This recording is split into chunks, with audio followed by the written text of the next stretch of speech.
good? I got one. Yeah, I got it. Thank you.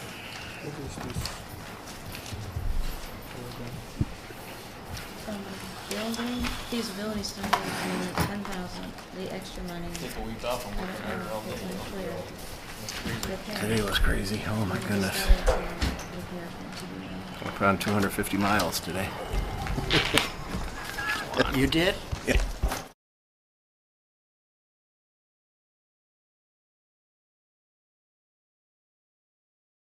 Before I start this meeting tonight, I just want to let everybody know that it is a special meeting and there's no public communication at all with this, so we're just going to vote on the amended version of this, what we did on for last Tuesday's meeting. So this meeting should take, if the council has any discussion, I think I talked to everybody before. If you guys have any discussion, I'll open it up to the council, but that's it. Okay? Thanks. So with that said, I'd like to call the special meeting order on July 12th at 5 o'clock p.m. Clerk, call the roll. Councilmember Williams? Here. Councilmember Bamanto? Here. Councilmember Stoyl? Here. Councilmember Nichols? Here. Councilmember at-large Vandenboer? Here, please stand for a pledge. Pledge allegiance to the flag of the United States of America and to the republic for which it stands, one nation, under God, indivisible, with liberty and justice for all.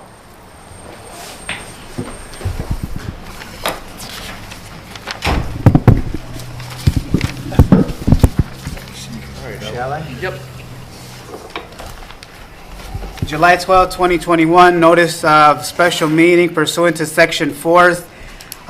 Article 4, Section 4.05 of the Dunkirk City Charter. This will serve as a notice of special meeting of the Dunkirk Common Council of the City of Dunkirk to be held on Monday, July 12, 2021 at 5 p.m. in the Mayor's Conference Room, City Hall, Dunkirk, New York. Agenda items, number 46, approval of 2021 Annual Action Plan for the City of Dunkirk's Community Block Development Block Grant CDBG Program. Do you want me to read that?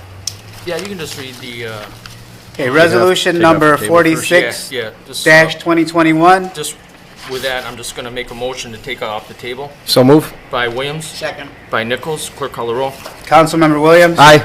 Councilmember Bamanto. Aye. Councilmember Stoyl. Aye. Councilmember Nichols. Aye. Councilmember at-large Vandenboer. Aye, carried. So the amended, I'll let City Clerk read this, but what we changed was the Dunkirk Little League from $2,500 to $20,400, and we're removing CRIC, the closing cost down payment, first-time home buyers, from $27,000 to $9,100. And then the second one would be CRIC, emergency roof repair, change from $60,000 to $52,700, and we're giving kids and promise change from $2,700 to $10,000. So I need a motion for the amended So move. by Williams. Second. Yes. Yep. Speak to this? I'm just gonna take it off and then we can speak. I'm second. Okay, second. Nichols. Councilmember Williams. Aye. Councilmember Bamanto. Aye. Councilmember Stoyl. Aye. Councilmember Nichols. Aye. Councilmember at-large Vandenboer. Aye, carried. Now I'll open it up to the council for discussion. Okay. Yeah. Just want to bring to everybody's attention this money that's going to the Little League, which I think they need, and to have the what's that again? Ceases. Cease fund, Cease fund. and that's exactly what those funds are for. Something like this. I know when you and I talked on the phone today. You called Right. me and we discussed it, but I wanted to let people know. Some people may not know that even exists. It's for the youth in the Dunkirk area. Okay. And that's something we can do for either one of these that are going to be amended on here and such things in the future also. Okay. I just would add, is there not a cap of the amount of money that would come out of the cease fund for such ventures? It's Marcus. I don't think there is, but once the thing is about the cease fund is once you give that away, you're not going to get it back. It's gone. So Mark, if you want to mention something about the cease fund also. Well, originally, the allocation from Bill Cease was actually pretty close to where we're at right now with the balance in the fund. But at that time, going back 15 years, we were able to get enough interest that whatever was actually donated to whatever group or organization, we made up from the interest that we were able to get. Now the interest is minimal. Right. Again, you're right, you know, whatever you authorize is not gonna be replaced, it's gone. Right. Well, I would suggest if we were to do something like that, obviously we wouldn't want to take 20,000 out of the cease fund for this. You know, partial to this and partial for the next group. That's what we done. We chunked it a little bit here and there, like we did for the dirt. Right. You know. And the cease fund you can use for all recreation, for all age groups in the city of Dunkirk. So, Absolutely. So that's a good thing also. So yeah, that's a good point, Marty. Thanks. Don?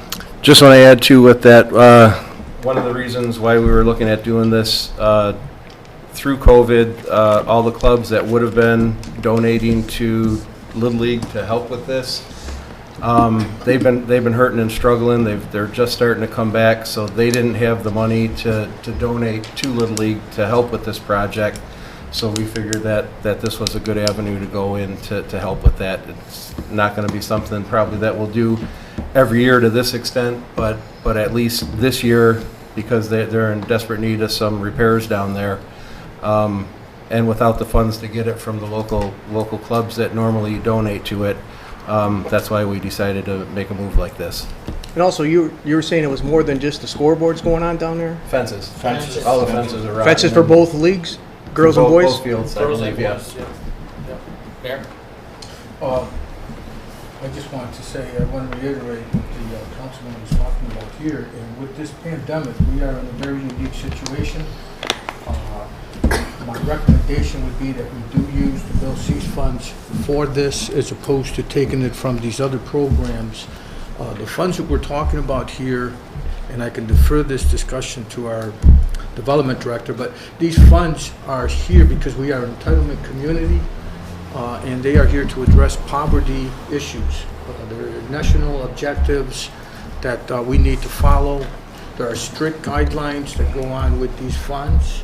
For example, with the Little League, if they were awarded these funds, then there would be, per protocol, we would have to be holding them accountable to present to us income for each individual player's family. These are the type of things that she would be tasked with, otherwise the city would be again in jeopardy of misappropriation of these funds. My recommendation would not be to not award the Little Leaguers the funds. I think they deserve it, and I believe that we have funding there. This pandemic has caused some issues. Without the pandemic, like the councilman says, they probably would have had these donations. I believe that these Bill C's funds should be used for that purpose, and I believe that the funds for these other programs that we have to address poverty issues in our community should stay allocated. Duly noted. Jill? If I can add to that, you know, we have a poverty issue in our community, which is why we receive these funds from the Federal Department of Housing and Urban Development. As Director of Planning and Development, it's my job to ensure that we're guiding the city down the path outlined in our strategic plan that we all worked on and submitted to HUD. And in that plan, we identified housing as an issue. And while, you know, I support the Little League and think it'd be great to have a new scoreboard, these funds that are being reallocated is going against everything in the city's strategic plan and that HUD stands for. I disagree with this change, knowing that many of the kids that play ball are living in poverty and in homes that are substandard, and this program for first-time home buyers supports home ownership and pride in neighborhoods. Homeowners are more likely to care for their houses and make improvements. So again, while a scoreboard and a fence would be great, housing more aligns with the goals and national objectives of these funds. These funds are complicated and come with many strings.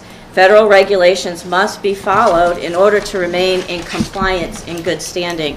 The city has had to repay over $1 million not that long ago because funds were misappropriated and federal regulations were not followed. I have concerns about the second reallocation of funds to a building that will require so much work. The feasibility study is the appropriate first step to see what we're dealing with, and then my suggestion is to then reapply again next year for additional funds. Right now, it's unclear what exactly even needs to be done to the building. Okay, thanks. Anybody else? Motion to, We just call it over. yeah, I think, right? what's that? I think he just calls the roll. I don't think we need a motion. Yeah, no, this is, so we're gonna vote on the amended resolution that we discussed. Clerk, call the roll. Councilmember Williams. Aye. Councilmember Bamanto. Aye. Councilmember Stoyl. Aye. Councilmember Nichols. Aye. Councilmember at-large Vandenboer. Aye, carried. Thanks, Motion to adjourn? Yep, by Williams, Second. by Nichols. Clerk, call the roll. Councilmember Williams. Councilmember Bamanto. Aye. Councilmember Stoyl. Aye. Councilmember Nichols. Aye. Councilmember at-large Vandenboer. Aye, carried. Thanks for showing up. Special meeting is adjourned. Thank you. Thanks, Nancy.